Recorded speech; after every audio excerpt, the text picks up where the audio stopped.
Hi guys, welcome to another video. So today I'm reviewing the Stihl HLA 65 long reach hedge cutter.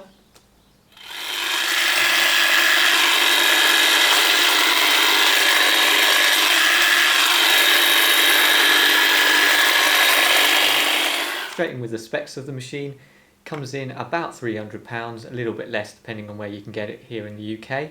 The unit itself comes in at about 3.5 kilos without a battery, and with the AP 300 battery like we have, comes in about 5.3 kilos, which is really nice and light, quite a bit lighter than any petrol tools. We have a single standard trigger with an on-off switch.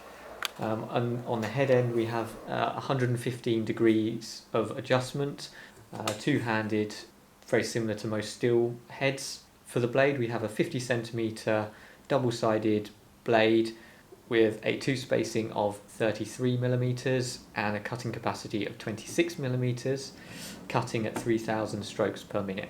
The sound figures come in at about 94 decibels, which again much lower than petrol tools.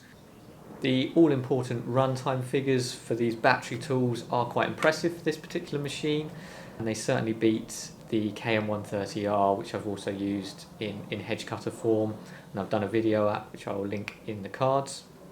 So for the AP100 battery, which will give you the lightest overall tool, you get 72 minutes of runtime, and probably a little bit more than that as well. With the AP200 battery you have a runtime of 144 minutes, and the AP300, which is the one we have, will give you about 180 minutes. And there is a AP300S which will give you even longer, but is a little bit heavier, maybe make the balance not quite so good. All in all, AP200 or the AP300 is probably my recommendation for this tool. It gives the sort of best sort of weight balance to runtime performance. But all in all, pretty impressive battery runtime from these tools. You can also use the AR battery, backpack batteries with this tool via an adapter. It's not something I probably would recommend. Having used a wired long reach hedge cutter, the wire does tend to get in the way a lot more than some of the shorter reach wired tools where the wire is not so much of a problem. So I wouldn't really recommend that, but if you do go down that route, you have one of the AR batteries, that will give you anything from 660 minutes to 800 minutes of runtime, so pretty much as much runtime you'll ever need. Having used this tool for about 3-4 months now, pretty much every single day, it's become our sort of go-to hedge cutter, and there's a few features that I really do like about it. We've got a simple trigger, simple on-off switch, no faffing around with having to do 3-stage triggers or anything like that, so that's really nice and simple. It's about 1 kilo lighter than any petrol long reach tool that you can get, and you do notice that, and the vibrations are a lot lower as well, so that's something that you really do notice when using this tool, and is one of obviously the perks of battery tools in general. We've got a nice strong sharp blade. It's a good length as well, it's not too long, it's not too short. It's double-sided as well, so it gives the best finish.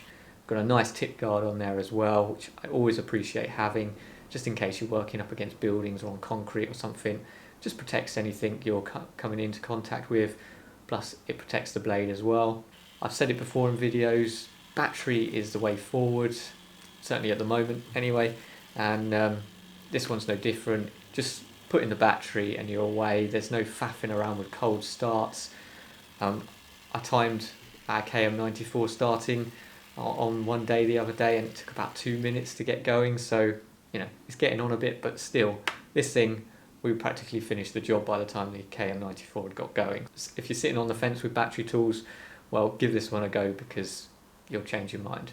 Of course, having used it for so long, I have found a few things that I'm not so keen on about the machine, and there are a few. Starting off with the battery clip.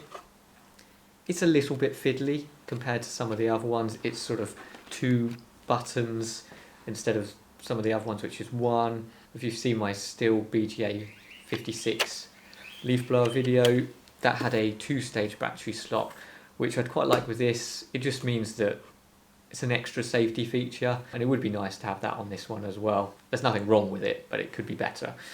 The trigger sometimes catches on the housing when using it, if it's sort of under stress or something, so that's something that's happened a few times, but it might just be this particular machine. I also find that the adjustment positions on this tool aren't quite in the right place for me. I find the first position, which is the one you're probably going to be using the most if you're going up against the sides of hedges, I find it's just a bit too steep for me personally. Again, that's personal taste. With this one, you can actually run it without it being in the positions. Just simply by tightening this up, it will actually stay where you put it, so it doesn't actually have to be in the slots. So that's something you can do to get around that if, like me, you find it's not quite in the right place for you.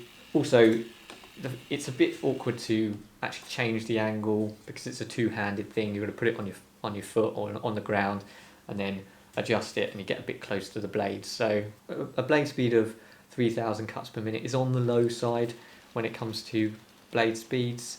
I would like to have seen it closer to 3,600 or 4,000, but again, it does the job. You might notice that slower blade speed, and you might notice a slight lack of power compared to your conventional petrol tools, but it still does a perfectly good job and really cuts through anything. I wouldn't go through really thick, horrible hawthorn or 2-3 year old growth or something, but anything else, this will do absolutely fine. And to be honest, you probably shouldn't be using a hedge cutter to go through that stuff anyway, so you're not going to have to reach for another tool because the hedge is too thick or too woody. Really, this will do it, no problem.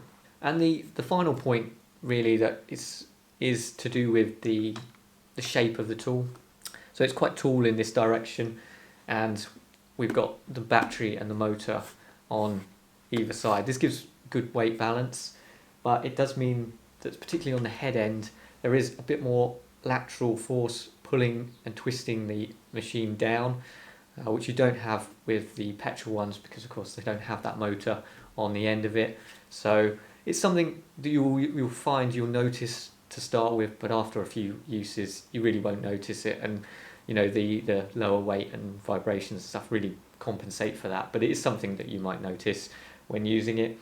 And it also means that this is how it's supposed to be stored or put down, but it's very unstable, and if you're a bit sad like me and you don't want your tools getting scratched, they tend to fall over. So that's something that most people wouldn't care about, but if you're sad like me, but again, just put it on its side and it's absolutely fine. But a slightly wider footprint might have helped with that one. To conclude then, coming from a professional gardener's viewpoint, I think this is definitely a go-to tool, really. It is just so versatile and so useful, and of course, I've said before, the advantages of battery tools, the low maintenance costs, the low running costs, really just makes it a no-brainer. It's a little bit shorter than some of the other long-reach tools, which puts it in a sort of happy sort of medium zone where you might have had to have used a smaller hedge cutter, whereas you can use this one of the standard petrol tools, which are a bit longer. It would have been too long and awkward, whereas this one will work perfectly fine. So it means you can do more jobs with this tool rather than having to have 2 or 3 different tools to do the same job. Slight lack of blade speed and slight lack of power are really hardly noticeable once you get used to it. It cuts through anything, and it really does do a very good job, whether it be horrible rough stuff or fine lovely topiary or box or yew or something like that. It really does fine. So it would be nice to have a bit more blade speed, but really you don't need it. And it's just a simple, lovely tool to use, and those lower vibrations and noise figures just make it so much more pleasurable to use, really. So I just think it's a absolutely brilliant tool, and this is the one we pick up every day when it comes to hedging and stuff. The KM94 rather sits abandoned because of this one. And of course, from a more domestic homeowner point of view, again, all of those things, the lower weight, lower vibrations, having to worry about oil and petrol and things like that, just make it so much more accessible to everyone. You don't have to be a professional, and you don't have to know your stuff about mixing up fuels. And this thing will do absolutely fine, even with the AP100. This will give you ample runtime to cut pretty much any hedge you want, or any shrubs or anything like that. So yeah, if you're a homeowner, this can replace 2 or 3 of your tools just in one. So I really think Stihl's done a good job with this one. Awesome tool. So there's my review of the Stihl HLA 65 long reach hedge cutter. Hope you enjoyed it. If you did like the video, of course give us a thumbs up, maybe consider subscribing for more videos like this. Got lots more videos planned for more battery tools, a few petrol tools and a few sort of hand tools as well, so stay tuned for that. If you've got any comments or questions about the video or about the tool, again drop them in the comment section, I'll get back to you. It just leaves me to say once again, thanks for watching, bye for now.